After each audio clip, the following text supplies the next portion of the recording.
محبت اور عزت نفس کا آپس میں بڑا گہرا تعلق ہوتا ہے۔ محبت سب سے پہلے عزت نفس کو ختم کر دیتی ہے۔ یا بندہ محبت کر لے یا اپنی عزت، ہاتھ کی مٹھی میں یہ دونوں چیزیں اکٹھی نہیں آ سکتی۔ محبت طویل غربت کا رد عمل نہیں ہے، یہ تو وحی کی طرح ہماری روحوں میں اتاری جاتی ہے۔ ہم جذبہ محبت کی تخلیق پر قادر نہیں ہیں، اسے ایک مدت تو کیا صدیوں میں بھی تخلیق نہیں کیا جا سکتا۔ محبت کو ہم نہیں، محبت ہمیں چنتی ہے، اور محبت جس سے چنتی ہے اس سے سارے اختیار لے لیتی ہے۔ پھر انسان محبت کے تابع ہوتا ہے۔ کسی کی کیا مجال محبت کو بھول جائے، وہ اپنا آپ بھلانے ہی نہیں دیتی۔ بعض دفعہ واقعی کسی نامحرم سے محبت ہو جاتی ہے، ہاں اللہ بھی کرا دیتا ہے، لیکن اس کی اپنی مصلحتیں ہوتی ہیں۔ بعض دفعہ یہ محبت ہم پہ سزا بن کر اترتی ہے، ہمارے کسی غرور، کسی غلطی کی سزا۔ بعض دفعہ ہمیں کچھ سکھانے کے لیے ڈالی جاتی ہے، اور ان سب کا اینڈ بس یہی ہوتا ہے، اللہ سے قربت۔ میں سمجھتی تھی اللہ دل میں نامحرم کی محبت نہیں ڈالتا، مگر پھر مجھے پتہ چلا بعض دفعہ یہ واقعی ہمارے دل میں ڈالی جاتی ہے، کبھی اپنی ذات کا غرور توڑنے کے لیے، کبھی کسی اور مصلحت کے تحت۔ مگر اس سارے قصے میں انسان سیکھ بہت کچھ جاتا ہے، خاص طور پر اللہ کے قریب ہو جاتا ہے، اسے پہچاننے لگتا ہے۔ ہاں یہ سچ ہے، بعض دفعہ محبت ہمارے کسی گناہ کی سزا بھی ہوتی ہے۔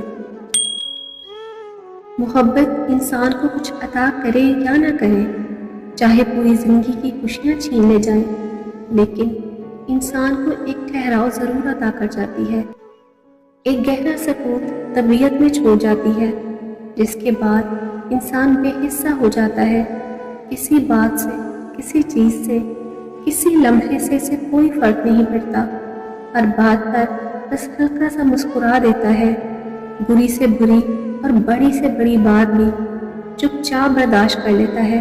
یہی تو محبت کی خاصیت ہوتی ہے کہ جس کو اپنا کر لے، اسے جاتے جاتے کچھ نہ کچھ دان ضرور کر جاتی ہے۔ کبھی عمر بھر کا روگ تو کبھی عمر بھر کی بے حسی، کبھی اللہ کا قرب اور انسانیت کی معراج تو کبھی پاگل پن اور حرام موت۔ محبت جیسے بھی ہو، جس سے بھی کی جائے، وہ خوشی پیدا کرے یا غم یا اداسی، اس کے نتائج اور اثرات جو بھی ہو، آخر کار محبت کا نتیجہ محبت ہی ہوتی ہے۔ جیسے صفر کو چاہے صفر سے تقسیم کرے، ضرب دے، تفریق کرے یا جمع کرے، وہ صفر ہی رہتا ہے۔ صفر نہ ہونے کا نام نہیں، بلکہ صفر عین ہونے کا نام ہے۔ یہی وہ مقام ہے جہاں آپ نہیں رہتے، وہی رہتا ہے۔ جس سے آپ محبت کرتے ہو، چاہے وہ خدا ہو، انسانیت ہو یا کوئی ایک انسان ہو، پھر آپ نہ ہونے کے مقام پر ہو کر موجود رہتے ہیں۔ یہ وصف صرف محبت کے جذبے کو ملا ہے۔ یہ جو مجازی محبت ہوتی ہے نا، یہ آزمائش ہوتی ہے دل کی، انسان کے دل کی، اس کے عزم کی، اس کے مستقل مجازی کی آزمائش۔ اللہ پہلے انسان کے دل میں مجازی محبت کا بیج بوتا ہے، پھر اس مجازی کو آزمائشوں میں جلا کر کندن بنا دیتا ہے، اور جب انسان کا دل نرم ہو جاتا ہے، اس قابل ہو جاتا ہے کہ اللہ پاک کی محبت اس میں گھر کر سکے، تو اللہ پاک اس دل کو اپنے لیے منتخب کر لیتا ہے۔ اور پتہ ہے اللہ پاک ایک انسان کے لیے دوسرے انسان کی محبت کا انتخاب پہلے کیوں کرتا ہے؟ اللہ تعالیٰ آزماتا ہے انسان کو، اس کے ہی جیسے دوسرے انسان کے ذریعے کیوں آزماتا ہے؟ تاکہ اس کی دل کی آزمائش ہو سکے، اس دل کو ایک کا ہو کے رہنا آتا بھی ہے یا نہیں۔ اور جب انسان اسی دوسرے انسان کے ہاتھوں ٹوٹ جاتا ہے جس نے اسے اپنا بنا رکھا ہوتا ہے، تو اللہ ہی سب سے پہلے یاد آتا ہے، اور پھر اللہ ہی یاد رہ جاتا ہے۔ ہر محبت، ہر تعلق ہر رشتے کی ڈور اس مہربان محبت کرنے والے اللہ پاک سے جڑ جاتی ہے۔ یہ جو مجازی محبت ہوتی ہے نا، یہ بس پہلا قدم ہوتا ہے۔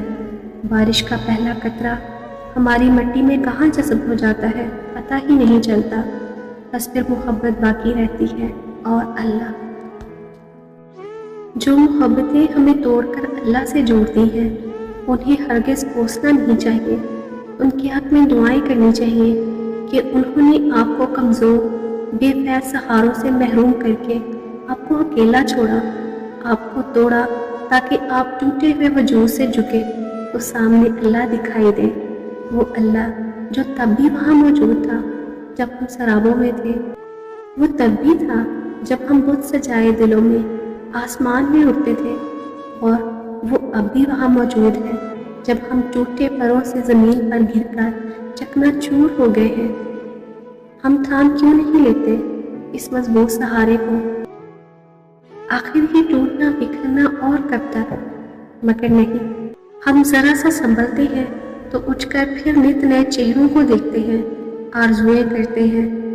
ہم دشت میں خود ریت پھانکتے پھرتے ہیں، ورنہ ہم دیس نکالے نہیں ہیں۔ ہم آج بھی چاہیں تو اپنے راستے ہدایت والوں کی طرف موڑ دیں، اور یقین جانیں رب کی مقرر کردہ حدود میں ہی سکون ہے۔